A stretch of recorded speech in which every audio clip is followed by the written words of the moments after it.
Good morning and welcome to the next session of our Math 9 class.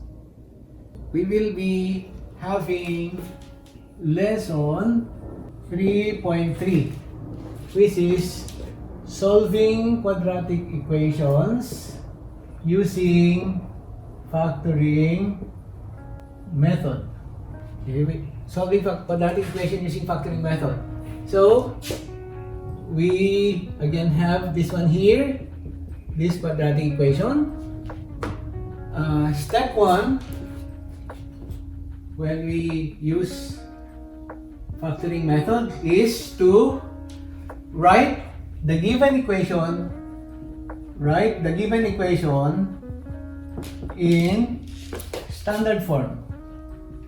Standard form to mean the left hand side is written in this format and one side is 0. That is ax squared plus bx plus c equals 0. Having written it in standard form, we are now ready to factor the left hand side. Note here that this method can only be used if this expression is factorable, which means that this method is very limited. We use the zero product property to equate both factors to 0. What is the zero product property? If P times Q equals 0, then P equals 0 or Q equals 0, or both P and Q are equal to 0.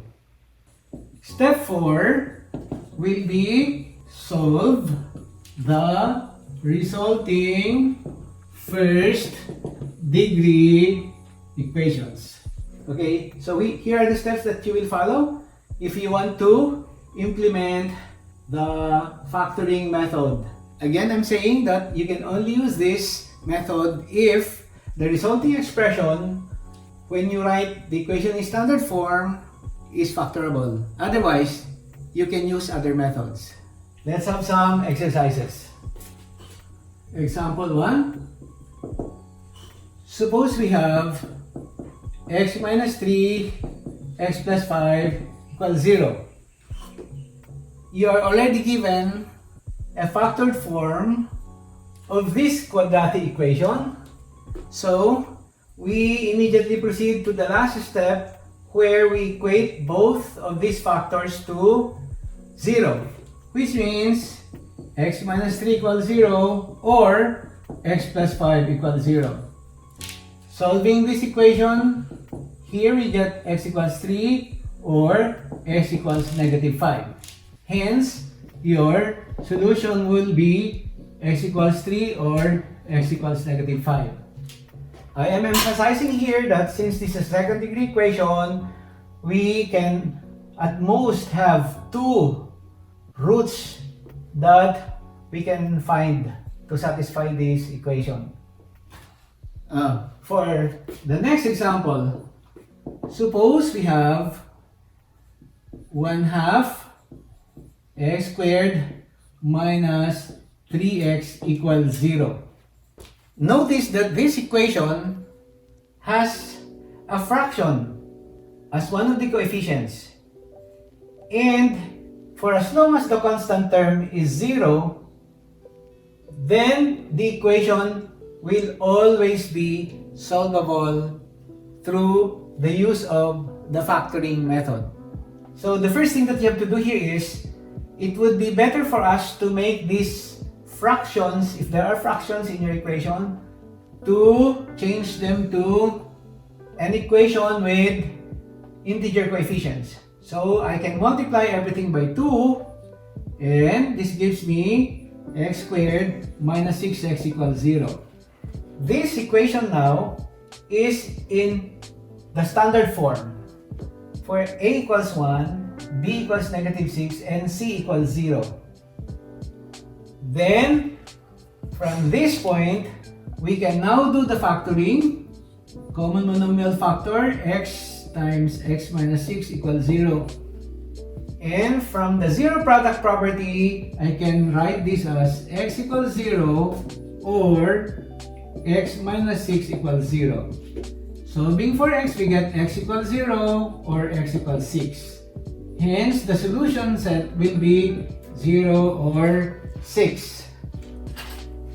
In the equation ax squared plus bx plus c equals 0, if c equals 0 here, one of the solutions will always be a 0, as we saw it here. Okay? Let's have another example.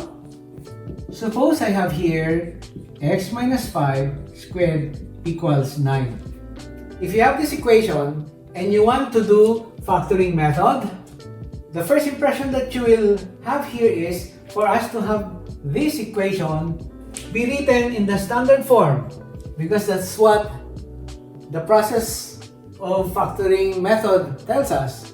But we can actually avoid doing that by just looking at this equation and writing it in this form here will allow us to see that this term on the left hand side of the equation is already a difference of 2 squares. Therefore, I can factor this difference of 2 squares immediately. So, I get x minus 5 plus 3 and x minus 5 minus 3. Applying the zero product property, I will have x minus 5 plus 3 equals 0 or x minus 5 minus 3 equals 0. Simplifying this, I'll get x minus 2 equals 0 or x minus 8 equals 0, giving my solution set to be 2 or 8. Let's try to solve this problem by transforming this equation to standard form. How do we do that? We just square the left hand side and we get x squared minus 10x plus 25 equals 9. Then, I can rewrite this as x squared minus 10x plus 25 minus 9 equals 0. We can write this left hand side as x squared minus 10x plus 16 equals 0. Now, this one is in standard form. Let's find out if this one is factorable. What are the factors of 16 that will give you a sum of 10? I can have 2 and 8 will give me 10. So, therefore, I'm going to have here x minus 2 times x minus 8. Check your factors. X times x is x squared, minus 2 times minus 8 is plus 16, and the middle term is minus 2x and minus 8x will give you negative 10. If you have this form already, you can apply the zero product law, and I will equate both of these linear equations to 0. And solving for x, I get x equals 2 or x equals 8. Hence, we still have the same solution set, 2 or 8. Suppose we have this example. X plus 3 times x minus 2 equals 6. It would be wrong to have x plus 3 equated to 6 and x minus 2 equated to 6. You might be saying that since this expression here is already in factored form, you can write x plus 3 equals 6 or x minus 2 equals 6. No, it cannot be done this way. We need to write this given equation in the form ax squared plus bx plus c equals 0, which means one side should be 0 here. So proceeding with that concept, I can now have x plus 3 times x minus 2 minus 6 equals 0. Yet the left hand side is not in the form ax squared plus bx plus c, which means that we need to expand this. multiplying this binomial and this binomial will give me x squared. The middle term will be 3x and minus 2x will give me plus x. And then the last term there is minus 6 plus another minus 6 here and equate that to 0. Simplifying this, I get x squared plus x minus 12 equals 0. Now, this expression here is now the same expression here. Therefore, this equation is now written in its standard form. And let's see whether this left-hand side is factorable. Indeed, this is factorable.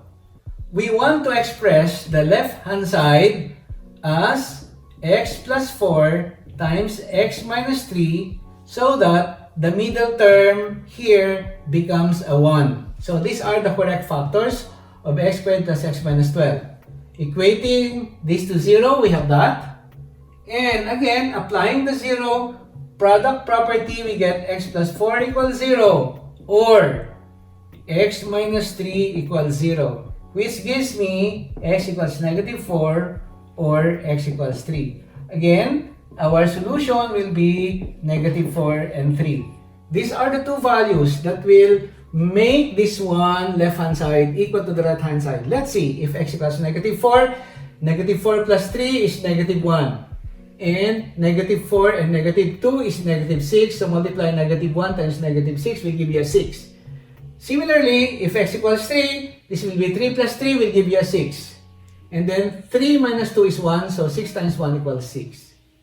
So, here ends our method of solving quadratic equations using the factoring method. So, I want to emphasize that this method only works if this standard form expression here is factorable. Otherwise, you have to use the other methods, whatever suits a given problem. Thank you.